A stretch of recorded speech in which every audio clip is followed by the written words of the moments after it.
दोस्तों, स्वागत करते हैं उसके बीच में आपके अपने चैनल स्टडी मिरर पर। दोस्तों, बात करेंगे एक सुप्रीम कोर्ट का महत्वपूर्ण आदेश राजस्थान शिक्षक भर्ती संबंधित आया है कल, जिसको डिटेल में देखने के बाद कोर्ट ने उसमें एक टिप्पणी की है। जिन्होंने सामान्य कटाव से अधिक अंक प्राप्त किए हैं, ओपन कैटेगरी में उनको शामिल किया जाए। ठीक है, क्या 69,000 वालों को भर्ती का फायदा मिलेगा इस आदेश से?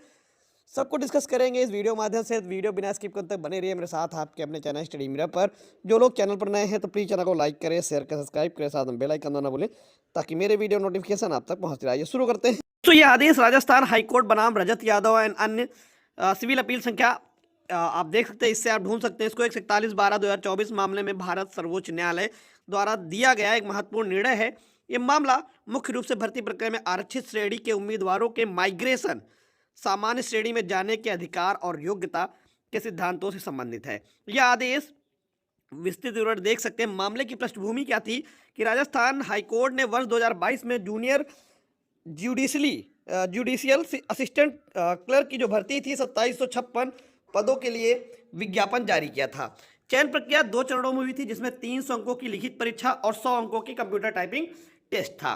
नियमों के अनुसार लिखित परीक्षा के बाद रिक्तियों के 5 गुना उम्मीदवारों को टाइपिंग टेस्ट के लिए बुलाया जाना था। मुख्य बात इसमें यह हुआ कि लिखित परीक्षा के परिणाम के बाद देखा गया कि कई आरक्षित श्रेणी ओबीसी, एससी, ईडब्ल्यूएस आदि के उम्मीदवारों के अंक सामान्य श्रेणी के कट-ऑफ से 196.34 से अधिक थे, लेकिन उन्हें अपनी आरक्षित श्रेणी के कट-ऑफ से कम थे। ठीक है, उसके बाद देख सकते हैं कि यहां पर मामला यह समझे, जो यूआर की कट-ऑफ गई थी 196.34, इससे उनके अंक ज्यादा थे, लेकिन जो उनकी अपनी श्रेणी थी उससे उनके कट-ऑफ जो थे वो कम थे। सामान्य श्रेणी में शामिल नहीं किया गया और केवल उनकी आरक्षित श्रेणी के तहत ही माना, जिसके कारण वे टाइपिंग टेस्ट के लिए अयोग्य हो गए। उम्मीदवारों ने इसे चुनौती दी कि अधिक अंक प्राप्त करने के बावजूद उन्हें ओपन कैटेगरी से बाहर रखना समानता के अधिकार का उल्लंघन है। हाईकोर्ट और सुप्रीम कोर्ट की तर्क। अपीलकर्ताओं ने हाईकोर्ट का तर्क, हाईकोर्ट प्रशासन यानी कि उनका तर्क है, उन्होंने तर्क दिया कि माइग्रेशन का नियम केवल अंतिम मेरिट लिस्ट बनाते समय लागू होता है, शॉर्ट लिस्टिंग के दौरान नहीं। इन्होंने इसके लिए छत्तर सिंह मामले का हवाला दिया। सुप्रीम कोर्ट का निष्कर्ष यह निकला कि न्यायालय ने स्पष्ट किया कि जनरल कैटेगरी कोई आरक्षित कोटा नहीं है। स्पष्ट बयान देखिए सुप्रीम कोर्ट ने क्या कहा कि जनरल कैटेगरी कोई आरक्षित कोटा नहीं बल्कि एक ओपन कैटेगरी है जो सभी के लिए खुली है। आप इस चीज को कोट कर सकते हैं कि जनरल कैटेगरी कोई आरक्षित कोटा नहीं है बल्कि ओपन कैटेगरी है जहां पर सभी के लिए जगह खुली हुई है। यह आरक्षित श्रेणी के उम्मीदवार बिना किसी विशेष छूट, यानी आरक्षित श्रेणी के उम्मीदवार बिना किसी विशेष छूट, जैसे आयु में छूट, सामान्य श्रेणी के उम्मीदवार से अधिक अंक प्राप्त किए हैं तो उन्हें ओपन उम्मीदवार माना जाएगा। ठीक है, यानी कि अगर आरक्षित श्रेणी के उम्मीदवार बिना किसी छूट, जैसे आयु में छूट, के सामान्य श्रेणी में उनको माना जाएगा। ठीक है, शॉर्ट लिस्टिंग के दौरान ही पहले ओपन कैटेगरी की लिस्ट योग्यता के आधार पर तैयार की जानी चाहिए, उसके बाद आरक्षित श्रेणियों की लिस्ट बननी चाहिए। यानी कि सबसे पहले उन्होंने कहा कि जब हम शॉर्ट लिस्टिंग करते हैं तो ओपन कैटेगरी की एक लिस्ट योग्यता के आधार पर बननी चाहिए, फिर उसके बाद आरक्षित श्रेणियों की लिस्ट बननी चाहिए। शॉर्ट लिस्टिंग यहां पर अंतिम निर्णय क्या दिया? अपील को खारिज कर दिया। सुप्रीम कोर्ट ने राजस्थान हाईकोर्ट के आदेश को बरकरार रखा, जिसमें उम्मीदवारों के पक्ष में निर्णय दिया गया था। मेरिट लिस्ट का पुनर्गठन। न्यायालय ने निर्देश दिया कि आरक्षित श्रेणी के उन उम्मीदवारों को जिन्होंने सामान्य कटाव से अधिक अंक प्राप्त किया है ओपन कैटेगरी में शामिल किया जाए।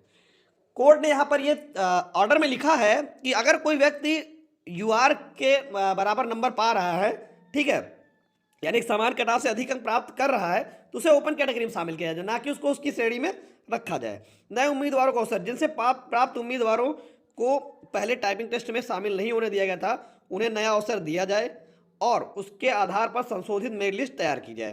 पुराने कर्मचारियों का संरक्षण। कोर्ट ने यह भी कहा कि इस प्रक्रिया से यदि संभव हो तो पहले से नियुक्त कर्मचारियों को पद से ना हटाया जाए। अब दोस्तों देखते हैं इसमें किस किस आदेश का जिक्र किया गया, किस किस आदेश को कोट किया गया है। तो पहला आदेश, इंदिरा साहनी बनाम भारत संघ। इस ऐतिहासिक फैसले का उपयोग यह स्पष्ट रूप के लिए किया गया है कि आरक्षित श्रेणी के उम्मीदवार ओपन या जनरल श्रेणी की प्रतिस्पर्धा कर सकते हैं यदि वे योग्यता के आधार पर चुने जाते हैं, उन्हें आरक्षित कोटे में ना किया जाए। इंदिरा साहनी का भी यहां पर इस ऑर्डर में जिक्र हुआ है, कोट किया गया है। सौरव यादव बनाम उत्तर प्रदेश। इस मामले का हवाला देते हुए कोर्ट ने स्पष्ट किया कि ओपन कैटेगरी कोई कोटा नहीं है बल्कि यह सभी के लिए खुली है। योग्यता में इसमें प्रवेश की एकमात्र शर्त है, यानी कहा गया कि ओपन कैटेगरी कोई कोटा नहीं है, यह सभी के लिए खुली है। इसके लिए सिर्फ एक शर्त है कि आप योग्य हैं। RK संभरवाल बनाम पंजाब राज्य। योग्यता के आधार पर समान व्यवहार के सिद्धांत को पुष्ट करने के लिए इस केस को कोर्ट किया गया। चौथा जो विकास सांखला बनाम विकास कुमार अग्रवाल, इसका भी आदेश यहाँ पर कोर्ट किया गया, जिसमें लिखा गया कि माइग्रेशन नियमों और रियायतों जैसे टीईटी अंकों में छूट के प्रभाव को समझने के लिए इसका उल्लेख किया गया है। ठीक है, उसके बाद जितेंद्र कुमार सिंह का आदेश, जिसमें यह तर्क दिया गया कि आयुक्त के शुल्क में रियायतें केवल एक लेवल प्लेइंग फील्ड प्रदान करती है, उम्मीदवार को ओपन कैटेगरी में आने से नहीं रोकती। दोस्तों सबसे बड़ी चीज जो आपको होता है 69,000 शिक्षक भर्ती में कहा जा रहा है कि जहां पर उनको जो रिलैक्सेशन दिया गया है उसको यहाँ पर कोर्ट के यहाँ पर देखिए स्पष्ट कहा गया है कि आयु या शुल्क में रियायतें केवल एक प्लेइंग फील्ड प्रदान करती हैं और उम्मीदवार को ओपन श्रेणी में आने से नहीं रोकती हैं। स्पष्ट इस जजमेंट को यहाँ पर कोर्ट किया गया जितेंद्र कुमार सिंह बनाम ये। उसके बाद आलोक कुमार पंडित बनाम असम राज्य। इस केस का उपयोग अधिक मेधावी आरक्षित उम्मीदवारों को पसंद और उनके माइग्रेशन से जुड़े पहलुओं को समझाने के लिए किया गया। साधना सिंह डांगी बनाम पिंकी एसआरटी, जिसमें वर्टिकल आरक्षण की योग्यता के आधार पर माइग्रेशन के सिद्धांत को दोहराने के लिए कहा गया। राजस्थान हाईकोर्ट ने अन्य हाईकोर्ट के निर्णय, जिसमें छत्तर सिंह बनाम राजस्थान राज्य, अपीलकर्ताओं को इस केस का सहारा लिया यह तर्क देने के लिए कि माइग्रेशन केवल अंतिम मेरिट के समय होना चाहिए, शॉर्ट लिस्टिंग के समय नहीं। यह छत्तर सिंह बनाम राजस्थान हाईकोर्ट का यह आदेश था। धर्मवीर ठोलिया बनाम राजस्थान राज्य, इस केस का उल्लेख स्क्रीनिंग टेस्ट और मुख्य परीक्षा के बीच के अंतर को स्पष्ट करने के लिए किया गया।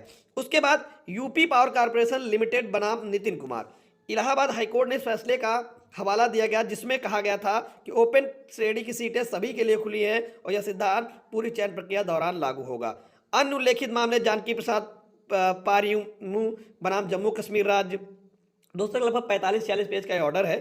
ठीक है, और उसके बाद नीरव कुमार दिलीप भाई मकवाना बनाम गुजरात लोक सेवा आयोग, जहां पर आयु में छूट और माइग्रेशन एक वैधानिक नियमों के प्रभाव के संदर्भ में दिया गया। दीपा ईवी बनाम भारत संघ, जिसमें कोर्ट ने स्पष्ट किया कि यदि वैधानिक नियमों को स्पष्ट रोक हो तो रियायतें पाने वाला उम्मीदवार माइग्रेट नहीं करता है। इन सभी निर्णयों के माध्यम से कोर्ट ने यह स्थापित किया कि यदि किसी आरक्षित श्रेणी के उम्मीदवार को कोई विशेष लाभ जैसे आयु, दोस्तों देख सकते यदि किसी आरक्षित श्रेणी के माध्यम से कोर्ट ने यह स्थापित किया यदि किसी आरक्षित श्रेणी के उम्मीदवार को कोई विशेष लाभ जैसे आयु सीमा में छूट नहीं लिया है तो उसे अंक समान श्रेणी के कटऑफ से अधिक हैं तो उसे शॉर्ट लिस्टिंग के स्तर पर भी ओपन श्रेणी में माना जाएगा। तो ये वो आदेश है राजस्थान हाईकोर्ट का जो आप लोग बीच में आया है। अगर आप लोग इस वीडियो को ज़्यादा से ज़्यादा लाइक और शेयर करते हैं, अगर ये पूछना चाहते हैं क्या 69 शिक्षक भर्ती पे इस आदेश का इफेक्ट पड़ेगा क्या नहीं पड़ेगा, तो इस पर डिटेल वीडियो फिर से बना दी जाएगी। लेकिन राजस्थान हाईकोर्ट का कल जो आदेश आया 45 पेज का, उसकी मैंने कुछ चीज़ें बताई हैं जो इंपॉर्टेंट है, जो कहीं ना कहीं आप लोगों के बीच में है। धन्यवाद।